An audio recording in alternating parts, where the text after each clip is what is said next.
So I'm with Ian Gibbs, who is a surveyor for Cunningham, Lindsey, and he surveyed the kitchen in the community centre to make it resilient to flooding. So what have you found and what are your thoughts at the moment? Right, Mary, what we've looked at is what's existing construction, and most of it's solid walls, which is fine. That's quite easy to be made more resilient. But there's two walls, a wall here to a cupboard, and a wall here that goes into the main room over there, which has got plasterboard. Now, plasterboard tends to be replaced in a flood situation, certainly in a deep flood. So what we would do is we would take down that wall there, that's a section of it, it's the height we're going to waterproof, and the same where the units is there. So what you'd end up doing is put a solid wall back. So you'd have solid walls all the way around and a concrete floor. Other things we have to think about is services and electric. So there's an electric heater there which we need to remove.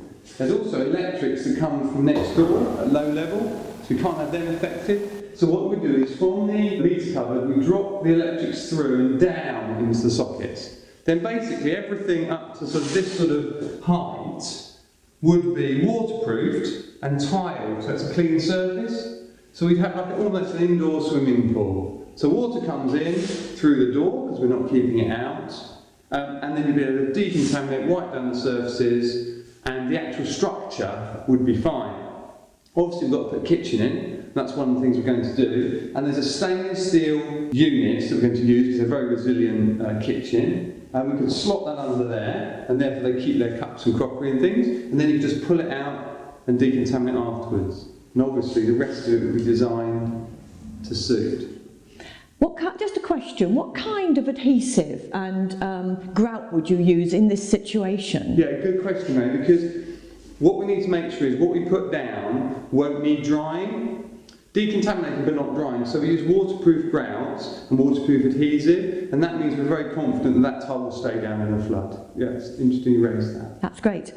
Right, and that's it. That's all we're going to ask, but we will follow this story through and we will film it to its completion, so you will see what you've suggested come to life, which will be very interesting. Yeah, yes. absolutely. Thanks, Ian. Thank you, Mary. So Ian, you've called me out to discuss these air bricks. So what do you think about the air brick here?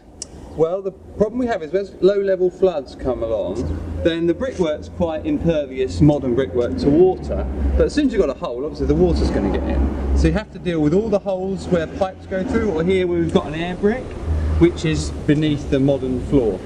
So what you have to do there is put an automatic air brick cover. So what happens is as the water rises, there's a flap in it and it basically automatically shuts. And what that does, it stops the water getting into the building. So it's very simple, don't need to come out and do anything, and it just helps protect your So really we're using the water is actually working with the technology to close it. So really clever. Flood warnings always come at 3:30 in the morning, says she with feeling. People won't have to come and put an air brick cover on that. This will automatically shut itself. And as the building's got quite a few, that's an excellent way forward. And they're only, what, tens of pounds really, aren't they? They're quite cheap, and removing it can be done, the existing one can be done easily with a builder that's got just basic knowledge of construction, and put it back in and they look very similar to the ones that are on there. So yeah, no problem at all. No brainer really. Absolutely. Thank you.